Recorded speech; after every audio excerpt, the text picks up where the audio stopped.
We hear a lot about the man-made climate catastrophe and the carbon dioxide demon gas, and that we need to empower the United Nations.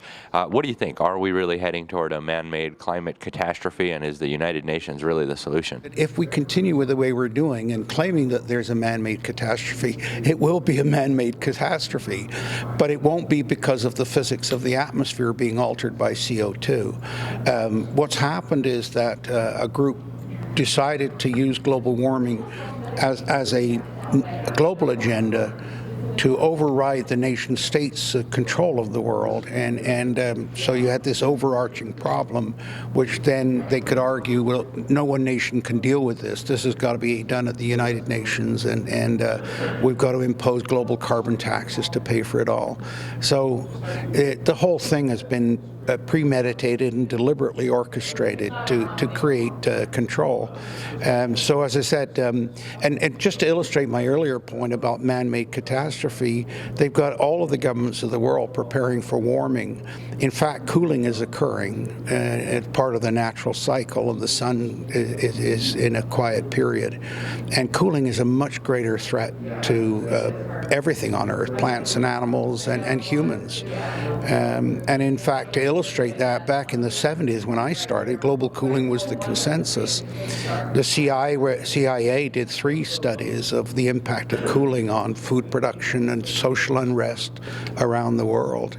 And so they've not only created the false catastrophe, but they're proposing solutions for completely the wrong situation. So those are the catastrophes. To what extent do you think man's activities have actually influenced the climate, and is there really an understanding of this? Because, I mean, you know, I was at the UN conference, they said 95% certainty that humans caused most of it.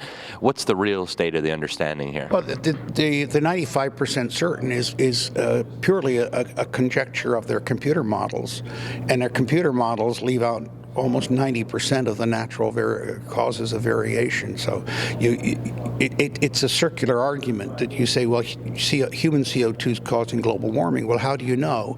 Well, my computer model told me. Well, how did your computer model tell you? Well, we programmed it so that we programmed it, say if CO2 goes up, the temperature will go up, and oh, look, my goodness, we increased the CO2 and the temperature goes up. That proves that we're right. And it's this incredible circular arguments that they use. One of the things that I recently involved with, and I helped a fellow by the name of Malcolm Roberts in Australia about 6 years ago, he got a hold of me, and we set up a thing called the Galileo movement, and it was just providing fundamental information about CO2. For example, very few people know that it's only 4% of the total greenhouse gases, that the most important greenhouse gas by far is water vapor, but they've taken that right out of the formula. So about 3 years ago, Malcolm and I started a project saying we want empirical evidence. That is, I don't want evidence from your computer model. I want real world measured, and not just that the temperature went up, but actual evidence that it was human CO2 that caused that, and they can't do it. And one of the things that happened in Australia, I went over there about a month ago, for the first time ever, a politician challenged the bureaucrats. Because there's no point of a politician challenging the other politicians, because they all buy into it. They only know what the bureaucrats tell them. And of course, this is one of the strategies that Maurice Stronglit set up this whole scam. He set up the Intergovernmental Panel on Climate Change, which is supposedly the world authority on climate. He did it through the World Meteorological Organization, which is an organization that is made up of the bureaucrats of each national weather service around the world. And of course, they then convince themselves, they go back and convince the politicians. This was all planned by Strong. He knew this would happen. And so you've got NOAA and what's her name? I forgot, Susan Solomon. And she was part of the whole ozone thing, which was another precursor to this. There never was a hole in the ozone, and CFCs were never a problem. But it was a trial run for the whole CO2 thing. Well, she went from doing that into becoming a co-author of the science report for the IPCC. So it's the bureaucrats that are controlling the whole thing, and that was deliberately set up that way. And of course, the politicians say, look, this is what you've got to do for your policy. And I remember telling an Environment Canada bureaucrat one time, I said, if you think it's difficult convincing a politician of pursuing a particular political agenda, you're going to find it's 10 times worse once you convince them, because you're now trapped. Because if evidence comes out that shows you're wrong, and I know that evidence will come out, what do? Do you go to the politician and say, hey, what you based your whole political career on, like Al Gore, what you told them was wrong? As a bureaucrat, you're not going to do that. And that's the danger, by the way, of having scientist bureaucrats.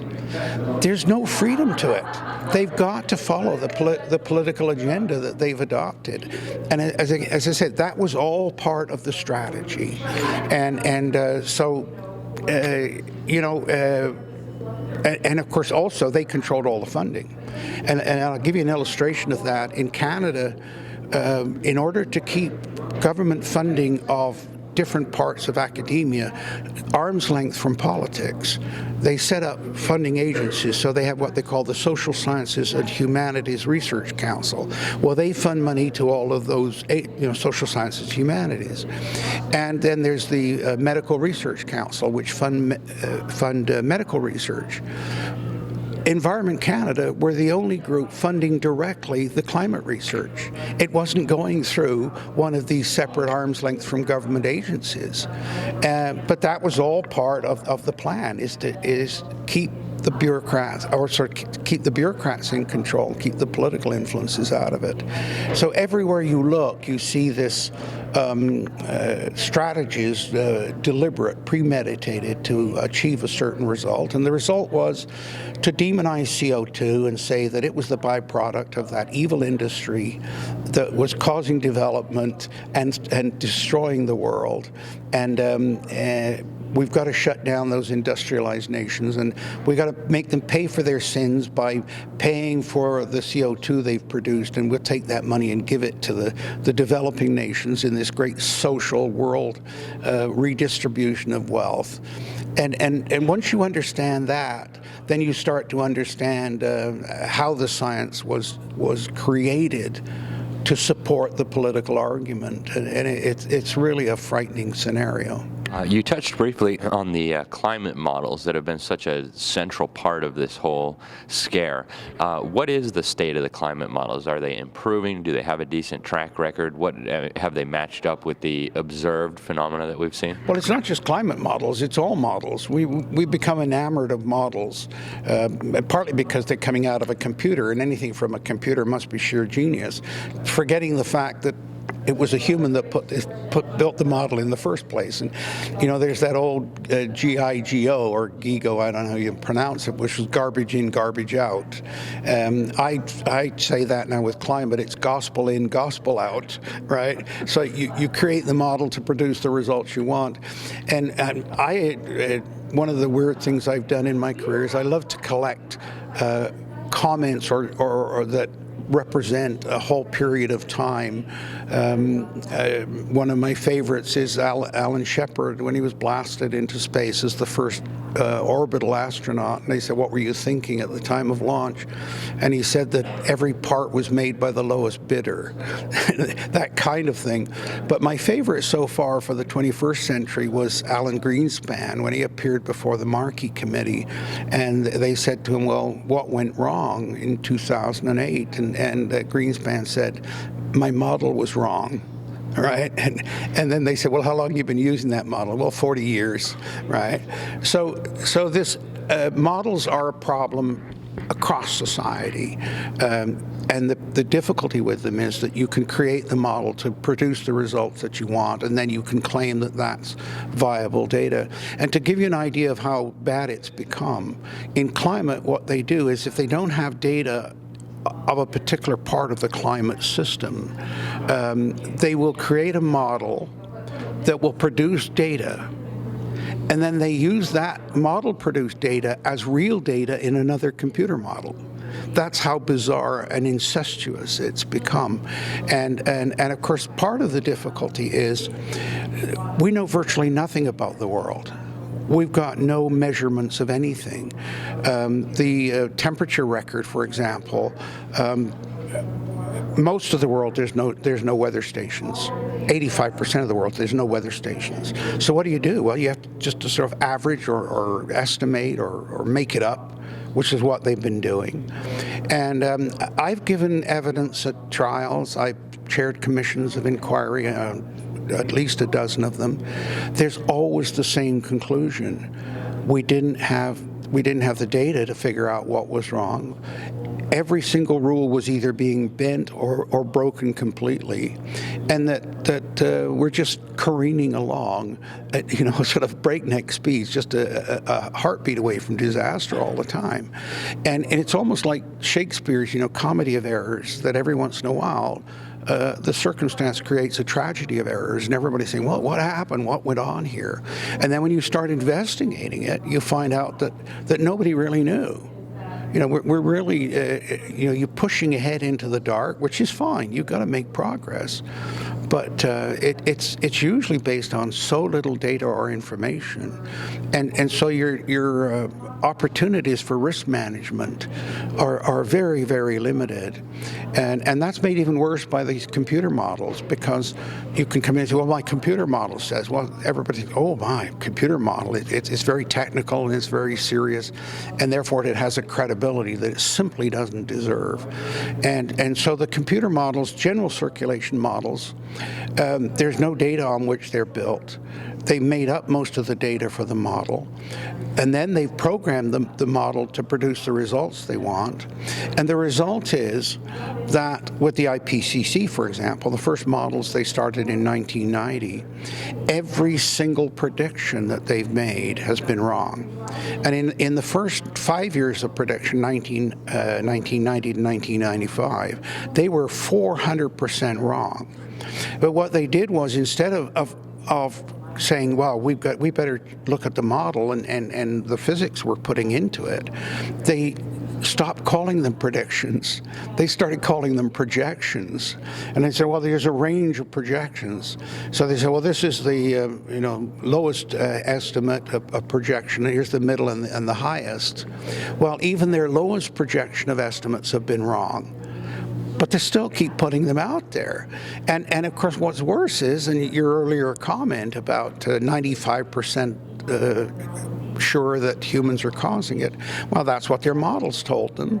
And you say, but your models have been wrong. Oh, no, don't let that, no, we're right this time. We know for sure, And with climate, when it was global warming, I was labeled a global warming skeptic. Okay, and then we started pointing out to people, well, all scientists are skeptics. If you're not a skeptic, you're not a scientist.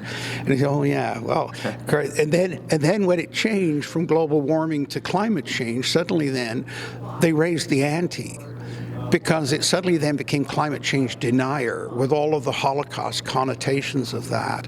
And this is all part of the strategy to marginalize those people that dare to try and say, hey, the emperor's got no clothes.